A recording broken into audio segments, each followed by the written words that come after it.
Guys, please make sure to stay until the end. We're going to talk about common mistake people make that can actually cost you thousands of dollars for parts, tools, diagnostics that you may not actually need. Stay with us, we'll explain what it is.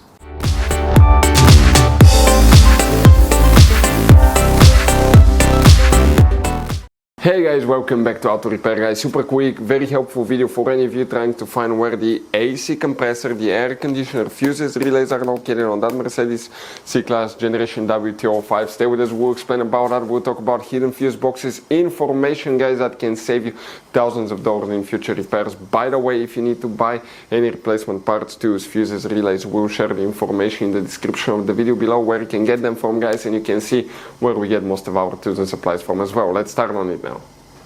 Before we start guys, let us tell you a little bit about us. Every single car we get here at the garage, we try to make at least 200 to 300 free repair videos. We take them completely apart, we show you how to fix pretty much anything. Electronics, engines, computers, transmissions. Why we do all that? Because our mission at the garage here is to save you as much money as we can guys. All we need in return, please guys, subscribe to the channel, like the video, that way we can keep making these free videos. Check out our YouTube channels, we have more than 17,000 free repair videos that can save you thousands of dollars in future repairs. So let's go ahead and start on it now. So guys, for the AC compressor, the air conditioner fuses and relays, we'll show you where you can find them guys. We'll be working in 3 different fuse boxes today. One of them is extremely hidden. By the way, quick advice from us, 9 out of 10 owners of that Mercedes do not know about all the fuse boxes. There will be some hidden ones, up to 6, 7 different fuse boxes. Some don't even look like fuse boxes. That's why guys, we made one special video on our YouTube channel that's called Mercedes W205 fuse box location and diagram. Check it out, it's a video that can save you a lot of money. And what we guys need to do first today, open the driver door. On the side of the dash you have that cover here, pop it out guys. Behind it you're going to find the main driver side fuse box with a layout like this one here. Before we continue, let's explain quickly why it's always a good idea to test fuses and relays. So guys, let us tell you something really quick guys. People make one common mistake. They never test fuses, relays, they look at them and they assume they're good. At that point, they think they have a good fuse or relay and they start replacing modules, computers, parts that can cost you thousands of dollars in repairs guys. Always test your fuses. You have no idea how many cars we fixed for customers that said, oh, I checked the fuse, everything's fine, but I still have a problem. Now, some fuses are super hard to see if they're burnt or not. Some of them will be really easily accessible. You can clearly see them, but there will be fuses that are not see-through, fuses that may look like they're not burned, but they're actually burned. And often, guys, you can actually even test these fuses. Okay, let me show you now without even removing them. But it's very important to know how to test different fuses and relays, and if you want to see how to do that guys, we're going to put that link to a video in the description of the video below, how to test fuse, how to test a relay. Always check that. I want to emphasize that enough because it could be a really simple fix. And guys, what we need to check here, specifically 2 fuses, then we need to go to different fuse boxes and check for more. All these are responsible for the AC compressor, AC clutch, so check all of them because guys, it could be any of those. Now, starting on this side, that's fuse 200, and you keep going down, 201, 2, 3, 4, 5, 6, 7.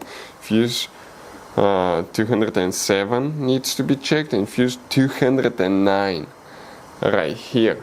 Then guys, we need to open the passenger door. Come to the passenger side. You see that's the footwell compartment on the passenger side, on the right side, on that A pillar, on the plastic trim you have a cover. Open it. Underneath you have the passenger fuse box with layout like this one here. Here you may need to check that fuse 311. If you don't have it, it's fine, depending on which system you have in the car and what year. You may or may not have that one. Then you see that fuse MF2. That fuse guys consists of 6 individual fuses. One of those is for the AC system as well. So go ahead, remove, inspect and test each one of those.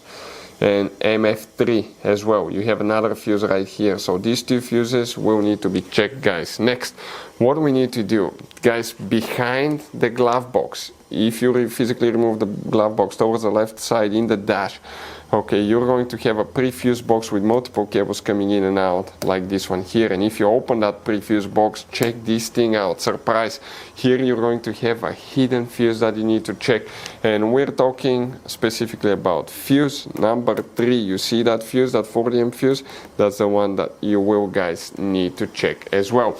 You don't have any relays, the relay function practically is controlled by the engine computer or most likely by the front or rear SAM module.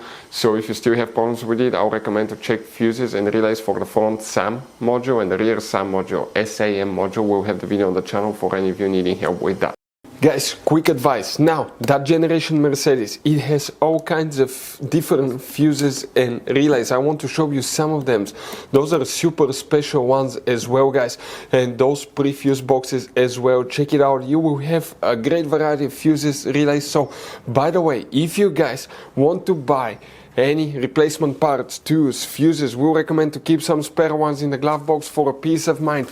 We're going to share the information in the description of the video below so you can see where you can get them from and you can see where we get most of our tools and supplies from as well. Thank you guys for watching and see you next time.